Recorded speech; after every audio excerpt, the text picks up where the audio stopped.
mengenal tanda salib.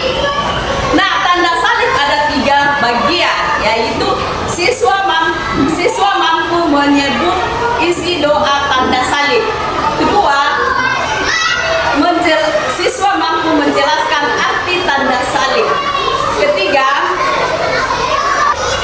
siswa mampu mengarahkan doa tanda salib. Anak-anak, sekarang kita telah melihat gambar. Gambar itu ada di samping, betul ada gambar? Iya, betul. Yaitu Anton dengan ibunya sementara berdoa. Nah, teman-teman, kita sudah melihat gambar. Pertama-tama kita meletakkan dengan mempraktekkan tanda salib, yaitu di atas dahi menyebutkan dalam nama Bapa, dengan di bawah Putra, dengan tangan kiri dengan menyebutkan Roh Kudus, dengan meletakkan tangan kanan adalah amin. Setelah memulai tanda salib, anak-anak mempraktekkan tanda salib. Marilah kita belajar yang kita ambil dari kitab suci,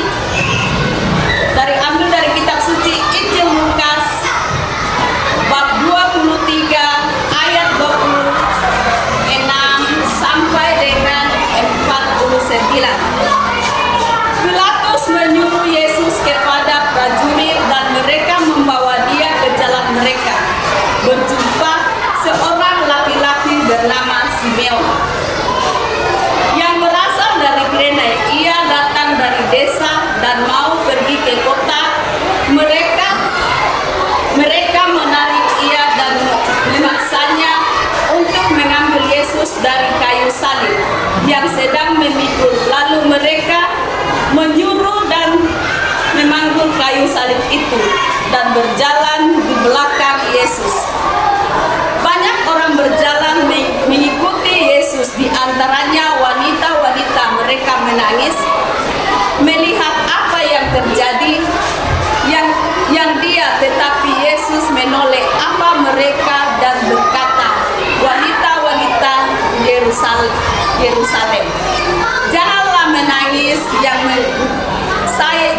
menangisi saya, menangisilah dirimu sendiri dan anak-anakmu." 2 orang lain keduanya berjalan juga dibawa untuk dihukum mati. Mereka sampai di tempat tersebut, tengkorak prajurit itu memukul salib Yesus. Kedua penjahat itu juga dipaku pada salib, yang seorang di sebelah kiri dan yang lain di sebelah kanan. Yesus berdoa untuk prajurit-prajurit itu. Yesus berkata, "Bapa, ampunilah mereka tidak tahu apa yang mereka lakukan." Prajurit-prajurit itu membagi pakaian Yesus di antara mereka sendiri dengan membuang pundi orang-orang berdiri. Di situ ambil menonton sementara pemimpin Yahudi mereka Yesus. Mereka berkata, "Ia sudah menyelamatkan orang lain. Cobalah sekarang ia menyelamatkan dirinya kalau ia betul-betul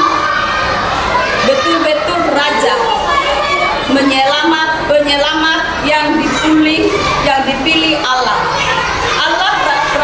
Prajurit itu juga mengejek dia. Mereka mendekati dia dan memberikan anggur asam kepada mereka, berkata, "Selamatkanlah dirimu di atas kayu salib."